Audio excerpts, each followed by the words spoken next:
میں میرے ہاتھ پہ یہ نشان وغیرہ یہ ہیں، اس کا کوئی وظیفہ بتا دیں۔ نظر کے لیے کوئی وظیفہ بتا دیں۔ اچھا، نظر دو طرح کی ہوتی ہے، ایک تو آنکھوں والی نظر اور ایک ہوتی ہے نظر بد۔ کون سی نظر کا کہا ہوگا فضیل بھائی انہوں نے؟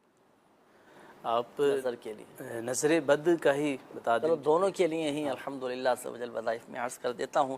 ایک تو نظر، پہلے آنکھوں کی بینائی۔ دیکھیے آنکھوں کی نظر اگر کسی کی کمزور ہو، نظر کا مسئلہ ہو، ویک ہو چکی ہو، کمزور ہو چکی ہو، نظر کم آتا ہو، تو اس کے لیے ہر نماز کے بعد 11 مرتبہ یا نور پڑھ کر انگلیوں پہ دم کر کے آنکھوں پر پھیر لیں، ایک یہ۔ اچھا، دوسرا ایک اور وظیفہ یہ ہے کہ ہر نماز کے بعد 3 مرتبہ بسم اللہ الرحمن الرحیم پڑھ کر انگلیوں پہ دم کر کے اس انداز سے یہ پھیر لیں۔ الحمدللہ عز و جل بینائی کی بھی حفاظت رہے گی، اور آنکھوں میں آپ نے بعض اوقات دیکھا ہوگا کہ کالا موتیا آ جاتا ہے، سفید موتیا آ جاتا ہے، تو اس کے لیے بھی یہ عمل بہت زیادہ مفید ہے۔ اب آئیے نظر بد، کیونکہ لوگ نظر بد کو بھی کہتے ہیں کہ نظر لگ چکی ہے نا، تو نظر سے حفاظت کے لیے کوئی وظیفہ بتائیں۔ تو نظر بد سے حفاظت کے لیے بھی ایک مجرب ترین روحانی علاج،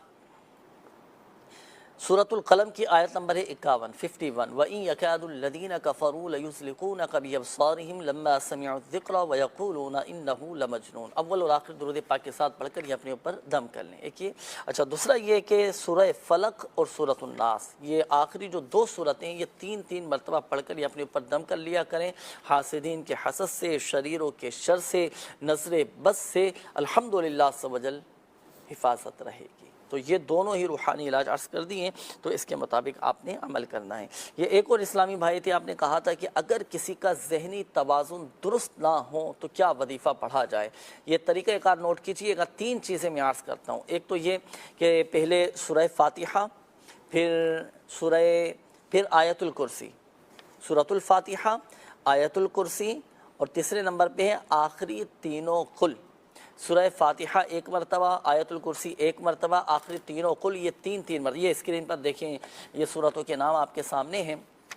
یہ سورہ فاتحہ 1 مرتبہ پڑھیں گے، آیت الکرسی 1 مرتبہ پڑھیں گے، اور سورۃ الاخلاص اور سورۃ الفلق اور سورۃ الناس یہ 3 مرتبہ پڑھ کر پانی پہ دم کر کے آپ اس شخص کو پلائیں کہ جس کا ذہنی توازن درست نہیں ہے، دماغی کمزوری جسے لاحق ہو چکی ہے، تو انشاءاللہ الکریم ذہنی توازن بھی بہتر ہو جائے گا۔ دماغی کمزوری، نفسیاتی امراض بعض اوقات ہو جاتے ہیں، لوگوں کو مریض ہو جاتے ہیں، نفسیاتی مریض بن جاتے ہیں، تو الحمدللہ عز و جل بہت مفید یہ عمل ہے۔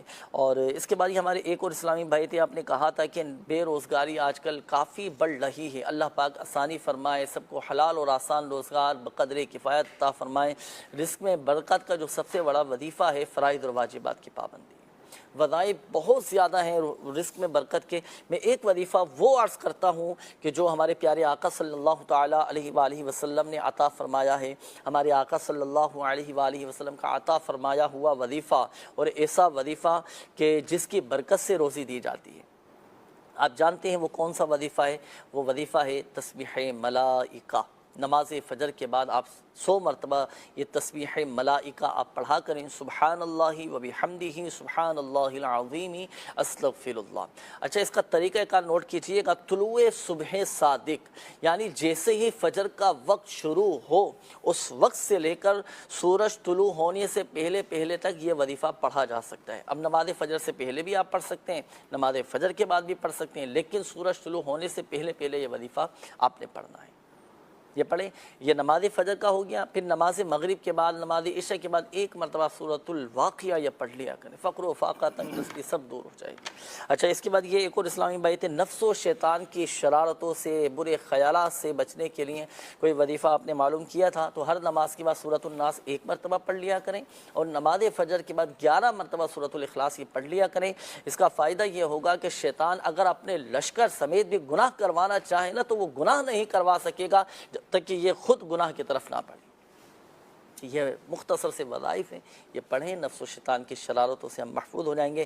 اللہ پاک ہم سب کو برے خیالات سے، بری سوچوں سے، برے وسوسوں سے، نفس و شیطان کی شرارتوں سے ہم سب کو بچائے۔ ہماری خلوتیں، ہماری تنہائیاں اللہ کرے پاک ہو جائیں، پاک و صاف ہو جائیں۔